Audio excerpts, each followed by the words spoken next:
Well, I just had a couple points and we'll answer your questions, and I'm sure you're dying to get home. So first I want to thank Canada. They did a great job of hosting this, and Foreign Minister Jolie, who had to leave here. She's going to go be sworn in, remain in her post, and she's become a friend in the last few weeks as we've worked together. I knew her a little bit before, but gotten to know her now, obviously, in this role. They did a great job of hosting it, a beautiful place, and so we're grateful to them. I think we have a very strong statement from the G7. Hopefully you've gotten that by now and have been able to see it. A very strong statement on a number of issues of mutual concern. We touched those topics. It was a really good engagement, and obviously there'll be some follow-up. And it sort of sets up for the leaders' meeting later on this year, and we hope that'll be equally productive. But we felt really good about the statement, worked hard on it. I think it reflects our points on a number of topics. And I would just say the one takeaway, you're going to ask me questions about things that are going on in different bilateral relationships and so forth. But I think what's important, and something I said at the outset, which everybody agreed with, is that we're not going to allow the things we disagree on, and we'll disagree on things, to keep us from working closely on the things we agree on. And there are a lot of those. And hopefully the statement reflects that, and our actions will reflect that. And so we feel really good about it. The other announcement, and I think that's already reflected in the President's statements, there was what we felt was a very positive and productive engagement yesterday with President Putin and Special Envoy Witkoff. Obviously, he is on his way back. He should be back, and hopefully we'll convene this weekend. We'll examine the Russian position more closely and determine, the President will then determine what the next steps are. Suffice it to say, I think there is reason to be cautiously optimistic. But by the same token, we continue to recognize this is a difficult and complex situation. It will not be easy, it will not be simple, but we certainly feel like we're at least some steps closer to ending this war and bringing peace, but it's still a long journey. It's a journey of many steps. But this is positive momentum. Obviously, we'll see what Russia and others are willing to do. It's not just Russia. Obviously, it has to be things acceptable to Ukraine. But it's been a good week in that front, but there's a lot of work that remains to be done. But, there's reason to be cautiously and optimistic, but we'll know more once Special Envoy Witkoff, Ambassador Witkoff returns, and we have a chance to all convene and talk about it. And obviously the President is the ultimate decider on next steps for the United States. Okay. Mr. Secretary, do you trust Putin? I think it's an irrelevant question. I think in foreign policy, it's not about trusting, it's about action. It's about things that you do. So in the end, on something like this, you can't just say you want peace, you have to do peace. And that's true for both sides in any conflict, so in any war and in any engagement. So I think ultimately, all these things, I would just encourage you guys, if we're going to be serious about foreign policy, to sort of navigate away from some of this is not a reality show, this is not about personalities, this is very simple. You either do things or you don't. There are things you are doing and things you're not doing. And that's what foreign policy is driven by, and that's how our decisions should be driven by. So unfortunately, in foreign policy, oftentimes you will have to work with, I'm not talking about President Putin in particular, I'm talking about generally, you will have to work with people you don't like in foreign policy. And oftentimes you will have disagreements with people you like. Sometimes you will have to figure out how to work together with nations that are not aligned with you on most issues. And in some other cases, you may find yourself unaligned on an issue with a nation that you work with very closely on a bunch of other things. That's not just now true today. That has been true throughout the history of mankind and certainly the relations between nation states. So I think it's important. I get there's this temptation to cover foreign policy the way we cover domestic policy and the way we cover other things in our society. But foreign policy is about nation states pursuing what they have interpreted to be in their national interest. And balancing that is what the art of diplomacy and the work of foreign policy is all about. And so we need to sort of be mature and open-eyed and realistic without losing our idealism, without losing what we hope the world will look like and want to shape it and be a part of. But by the same token, we have to make pragmatic decisions every single day, and that's not true today. That's always been true. Always. Secretary, do you have any top lines from Mr. Witkoff? This was a late meeting, it went hours long. Is there anything that he shared? And then when you do examine the Russian position, that the comments by President Putin were quite convoluted and tough to decipher. I wonder if you think that he's playing for time. Well, I think you're not going to, this is not something that's going to play out in press conferences. As I stand at a press conference. But this is, these, again, I go back to the point I just made. When you want, if you think about the most recent example of ceasefire negotiations, which was what happened in Gaza and with Israel and so forth, yeah, there were newspaper and there were articles and there was news stories about it, but ultimately you found out what the results were after the fact. And in the meantime, you saw public statements from different sides in regards to what they were going to do. I think this will be no different. So certainly, we're not going to make our foreign policy decisions on the basis of what a leader simply says at a press conference or somebody puts up on a social media post because you're some blogger close to the Kremlin or something like that. And likewise, I don't think they're going to do that either. So I would just say that this is going to play out the way things of this nature and caliber have traditionally and normally play out, and that is with the leaders of the countries involved speaking, not in front of the cameras, not in front of the media, but in these negotiations that happen and in these talks that happen. So I'm not going to comment on what President Putin said, other than he said he agreed with it in concept. So, With lots of reservations. well, again, he said that at a press conference. As I said, and I go back to the phrase I used earlier, I think there is reason for cautious optimism that something good could come of this. Obviously, we're going to wait for Ambassador Witkoff to return. He's not back yet. We're going to reconvene. Obviously, I spoke to him late last night. He spoke to the president well before that. He may have spoken to other members of our team. I've been here. But ultimately, you know, we're going to reconvene, and the president will have options available to him, and decisions will be made after that. But I don't want to speculate or characterize anything beyond what I've just said until we have had a chance to sit down with Ambassador Witkoff, who's still overseas and in travel. Can I just Mr. follow up on Secretary. that point, though, Mr. Secretary, because when, on the way here, you said you were seeking an unconditional acceptance. I mean, clearly Mr. Putin is adding a whole series of conditions, and also the President says this should be... Well, how do you know he's adding conditions? From what he said publicly. Well, I go back to the point I made. Let's let this thing play through, okay? And then let's figure out what... Let me at least talk to... Let's the team get together on the state side of this and talk to Ambassador Witkoff and go through some of this. Again, we're not going to be involved in this process where I'm being asked to you know, stake a position of U.S. policy on the basis of what someone said at a press conference yesterday. So we're going to work through this thing in a normal, sane fashion. We'll figure out where we are based on what I know at this moment with my conversation with Ambassador Witkoff. He's not here yet. I feel like there's reason for cautious optimism. I think the president shared that today in his Truth Social post.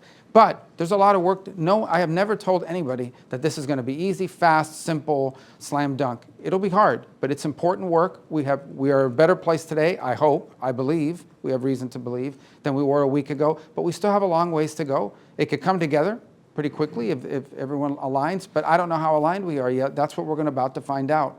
So cautious optimism is about the best phraseology I could use at this moment. Based on what we know, we're going to keep working on it. Mr. Secretary, the statement that you... Hold on, I'll get to everybody, I It's just promise. the fundamental element of the President's proposal was it should be an immediate ceasefire. Sure, So and that's the question is, proposal. how long does Putin have? Well, in terms of long for what? How long does, because there are those who say he's playing for time, that this is adding conditions, adding... Well, this war's been going on for 3 years. So I think the question, and with no end in sight at this point, without this intervention by President Trump. So I think the question is, the fundamental question really is not how long. I think the question is, are we actually moving towards a ceasefire, or is this a delay tactic? I'm not going to answer that because I can't characterize that for you right now. I think we'll know sooner rather than later, and a lot of that will be based on the conversation Ambassador Witkoff had yesterday and other factors that are in play. But we're not there yet, but we will get there. We want it to be, the president wanted it to be yesterday and the day before. But we're certainly at least talking about peace for the first time in 3 years. Now we'll have to figure out how close we truly are, and that's going to take some time. And Witkoff's not here yet, so here meaning stateside. Mr. Secretary, the joint statement says that there is a need for robust and credible security arrangements for Ukraine. How would you define that based on your conversations here at the G7? What are robust and credible security arrangements? Well, that's to be determined by the negotiations. Here's what I want to encourage everybody to do. Bifurcate two things, okay? The ceasefire and the conditions for everybody to stop shooting at each other. What will it take to get everybody to stop shooting at each other? And then moving to a negotiating table on settling the war with finality. Two separate processes.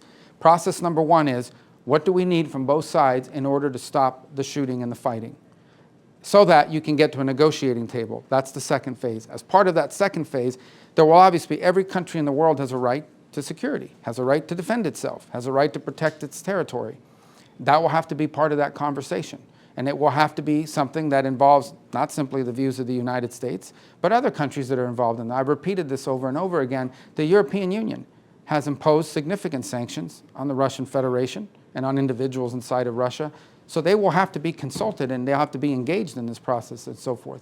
So let's not predetermine or start putting everything ahead of itself here.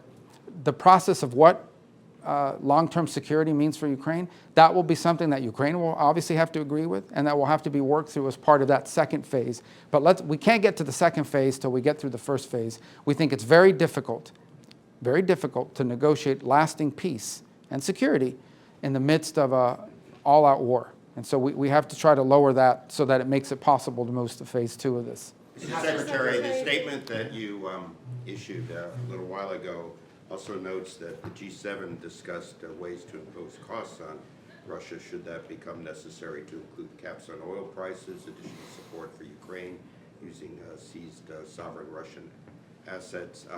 Was there, but it said you discussed them, you didn't agree on them. Is there any agreement within the G7 on these particular measures, just what they should be in what order and what might trigger them, and why did you discuss them if you're so cautiously optimistic? Well, first of all, they were raised because the Europeans have their own set of sanctions and new ones they would like to impose. And certainly the United States is not a member of the EU. We don't have a vote at the EU. And so whatever they determine and decide to do, we can't control it. They ask us for our input, we'll give it to them, but that's not what's happening right now. So yes, it was discussed. As far as U.S. sanctions are concerned, the President's made clear, the President on 2 occasions in the past week has reminded everybody that the U.S. has these options available to it, but he doesn't want to do that right now because he's in the hopes of attracting people, both sides, to a process where we can negotiate peace. And I'll leave it at that. There really is nothing to add to that at this point. Mr. Secretary, Go ahead. Hold on one second. Yes. Statement reaffirmed unwavering support for Ukraine's territorial integrity, which has been largely absent in various U.S. statements since January 20th.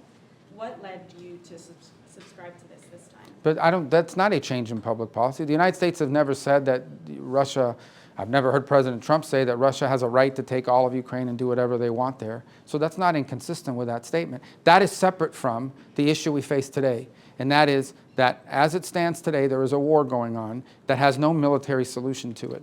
Neither Russia nor Ukraine can achieve its maximalist military aims. The only way to end this war is through a process of negotiations. Negotiations, be it in business, in commerce, or in geopolitics, involves both sides giving something, both sides making concessions. That's just obvious. I'm not saying, I don't think that should be sort of a news-making statement. That's the reality of any conversations that exist in order to end wars, is that there has to be some level of concessions. What those concessions are remains to be seen. That'll have to be part of the negotiation. But it's not going to be helpful to enter into those negotiations making blanket statements that may give an excuse for one side or the other not to participate in it. So we'll have to get to that stage where these things are discussed. And ultimately, both sides, whatever happens, both sides will have to agree to it. And that's true of any negotiation when you're trying to end a war. Mr. Secretary, understanding your point about this not being a reality show or personalities, Ukraine or anything else for that matter, your boss has, shall we say, a rather strong personality. And I'm wondering, in light of that and his repeated comments about Canada becoming, what should be the 51st state, the whole tariff situation, which intensified as we were on our way here after your big announcement in Jeddah. Did that complicate your discussions at all? Was it? Never came up once in our I mean, obviously with the foreign minister of Canada it has, but it was not a topic, it was not on our agenda. I told you that would not be discussed. Tariffs were. Yeah. So let me explain on the tariffs. This is important for everybody to understand. This keeps being characterized as a hostile move against our allies. These are global tariffs on steel, on aluminum, on autos, on semiconductors eventually. The president stated this, and then in April, the intention to put tariffs, assuming that the study comes back and so forth. But what they've discussed is a global reciprocal tariff. Understand what that means. That means basically whatever some country charges us, that's what we're going to charge them. The goal the president has made very clear is he wants to reset the baseline of international trade, which he believes, and I agree, is unfair to the United States. This is not meant as a hostile move against Japan or Germany or anybody else. This is not about, this is about balancing and fairness in trade. So he wants to reset the baseline, and once that baseline is reset, then you can enter into bilateral negotiations with individual countries about changes that can be made to our trade, our bilateral trade, so that it's fair for both sides. That's his goal. In his first administration, the president did tariffs as well. What he was disturbed by in hindsight is the fact that they included a bunch of exemptions that basically made them meaningless. And so what he wants to get back to is basically fairness in trade. It's as simple as that. We want to charge other countries what they charge us. And then ultimately, once the baseline is reset, and then in addition to that, there are industries that are critical to the United States and to our domestic security and our future. And he's identified them: steel, aluminum, semiconductors, automobiles. These are things that we believe are in our interest to have a domestic capacity, and we have to protect these industries from what we feel is subsidization and unfair competition from abroad.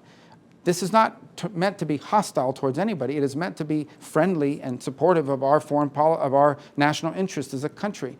Once the baseline of trade is reset in a way that's fair and equitable, then we can engage in the process of bilateral negotiations with individual countries, including our allies, to set up a more sustainable and fair long-term trade arrangement between our respective countries. So, Mr. Secretary, Canada and your meeting with Foreign Minister Joly, do you understand why the Canadians are taking such umbrage at these comments coming from the president?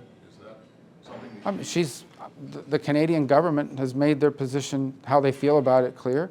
The president has made his argument as to why he thinks Canada would be better off joining the United States for economic purposes. There's a disagreement between the president's position and the position of the Canadian government. I don't think that's a mystery coming in, and it wasn't a topic of conversation because that's not what the summit was about. Mr. Secretary, you said that the tariff policy was not hostile. However, President Trump yesterday in his social media post said that the EU previously had been hostile and abusive towards the United States. How do you square that? And secondly, is he serious when he's talking about the 51st state being Canada?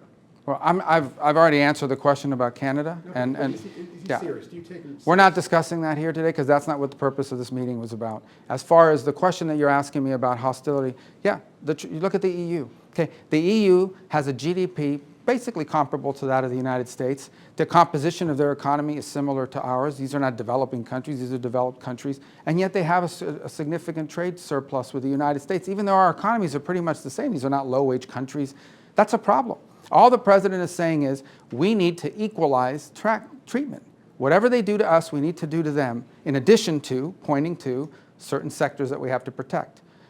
Who can argue against the idea that if some country charges us X to export our products, we should charge them the same? I get it. If you're a country or the EU that's benefiting from the status quo, you feel it is hostile to change the status quo because it's to your benefit. The problem is the President of the United States is looking out for the United States, both in national security and in economic relations. We will reset the basis of our trade relationship, and then we can enter into negotiations for something that's enduring and fair to both sides. That's what the president seeks to do, and that's what it begins by resetting at a reciprocal way the amount of tariffs we charge one another in our trade relations. Mr. Secretary, I take your 1798. If I can follow up, Mr. Secretary, I know that we're not speaking about Canada becoming the 51st state at this meeting, but I'm asking you now, do you consider what the president has said about Canada becoming the 51st state? Is he serious? You know, I'll tell you how that came about, okay? He's in a meeting with Trudeau, and Trudeau basically says that if the U.S. imposes tariffs on Canada, Canada couldn't survive as a nation state, at which point the president said, well, then you should become a state. And that's where this began. That said, the president has made an argument for why. He says he loves Canada. He says he made an argument for why Canada would be better off joining the United States from an economic perspective and the like. He's made that argument repeatedly, and I think it stands for itself. But is All right. is it counterproductive? The Trump administration is expected to invoke the Alien Enemies Act of 1798.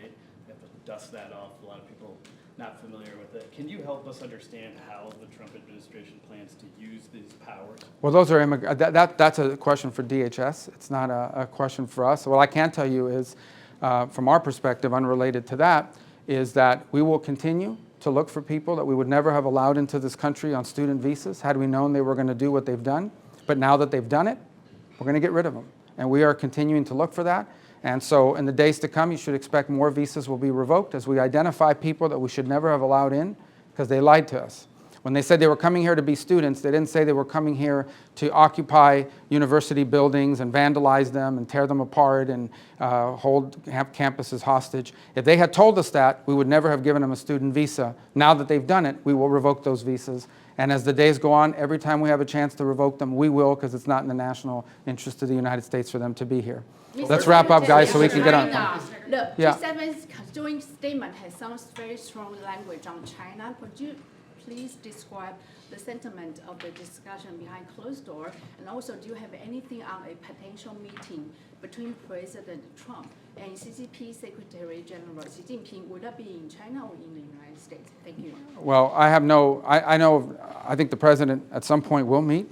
They will meet. I don't know when that'll be. I don't know if I don't believe there are any plans currently for that to happen, but I'm sure it will happen at some point. The president engaged with him in his first term, and I expect he will do so again, and he should. These are the leaders of two big, important, powerful countries, and the leaders of powerful countries, whether they agree on things or not, should communicate for the safety and well-being of the world. As far as the statement is concerned, I think it reflects a growing acknowledgement that the Chinese Communist Party has pursued both economic and foreign policies that allow them to benefit from all the good things about the global order, but ignore all of its responsibilities in ways that leave us in danger of being, not just us, but the broader world, of being overly dependent on China for critical supply chains, for rare earth minerals, for key technologies. In the case of Europe, you'll continue to hear a lot of frustration on their part that Chinese overproduction, for example, of electric vehicles are dumped into their economies. And so guess what they have done? They have imposed tariffs. You know what Canada did? They've imposed tariffs on China as well, because that's what countries do when they feel like they're being treated unfairly in trade and commerce. And we support them in doing that. We think that was the right choice in their regard. And we've imposed tariffs on China as well. All right. Is there an offer? Who had a car? Rubio, Yes, sir. the U.S. be open to an agreement with Hamas to get American hostages released separate from the Israeli hostages, like including Adon Alexander getting released? Well, I think our priority always, as the U.S. government, is always that we care about all the hostages. We want all the hostages released. We believe they should all be released. Okay, and that, by the way, we talk about hostages. We're also talking about bodies.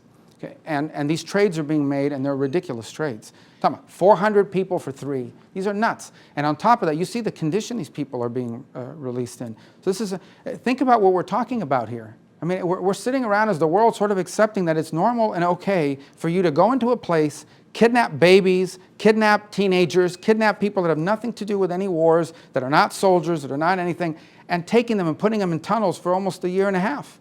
And we're acting like if this is a normal exchange, this is a normal thing that happens. This is an outrage. So they should all be released. So I'm not going to comment on what we're going to accept or not accept, other than all of us, the whole world, should continue to say that what Hamas has done is outrageous. It's ridiculous. It's sick. It's disgusting. It should never have happened. And we shouldn't accept it as normal, as a normal negotiation. We're just dealing with some savages. That's it. These are bad people, terrible people. And we need to treat them as such. But that said, we want all the hostages out. Is there an off-ramp for this trade war? Mr. Secretary, there was a report that was required of the State Department as one of the first executive orders asking for countries to be identified that had insufficient vetting. Has that report gone over to the White House yet? I'm sure you mean we had a deadline to meet that. I'm sure we've met the deadline, but I have to take that back and we can get you an answer for that specifically. Is there an off-ramp All right. for the trade Can I war, ask you a Mr. follow-up Secretary? about territorial integrity? About what? Territorial integrity. Yeah, you already asked that, yeah. Yeah, so you said that Ukraine would have to make concessions both sides. So will Russia, right. What is your description of territorial integrity when it comes to Ukraine? Is it pre- Guys, again, that's what we're going to have. Let's please, I get it, but let me just put it to you this way. There's 2 processes here. Process number 1 is how can we get shooting to stop? Because we think it's very difficult to negotiate peace while there's still shooting going on and attacks. What can we do to get that to stop to the extent possible? How can we get as much hostility as possible to stop so we can get to phase 2 of this process, which is negotiating these things that you're asking me about? I'm just stating the obvious. When people sit down and negotiate an end to wars, there's usually a give and take. What that give and take is depends on the parties that are at the table.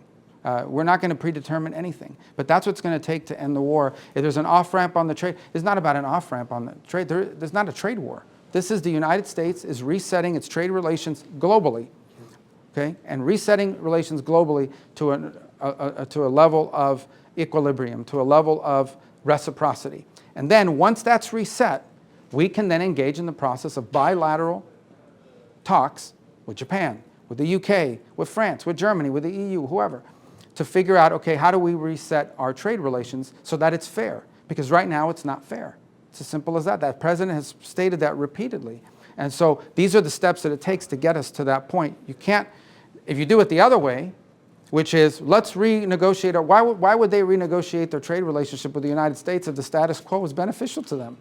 Why would someone give up something that's good for them? You have to make it fair, and then you can negotiate out, how do we get to a place that's mutually beneficial? Because the current piece of it is just not sustainable. And what's All your right? relationship- How's your relationship with Elon Musk? Thank you, guys. Thank you. Thank you.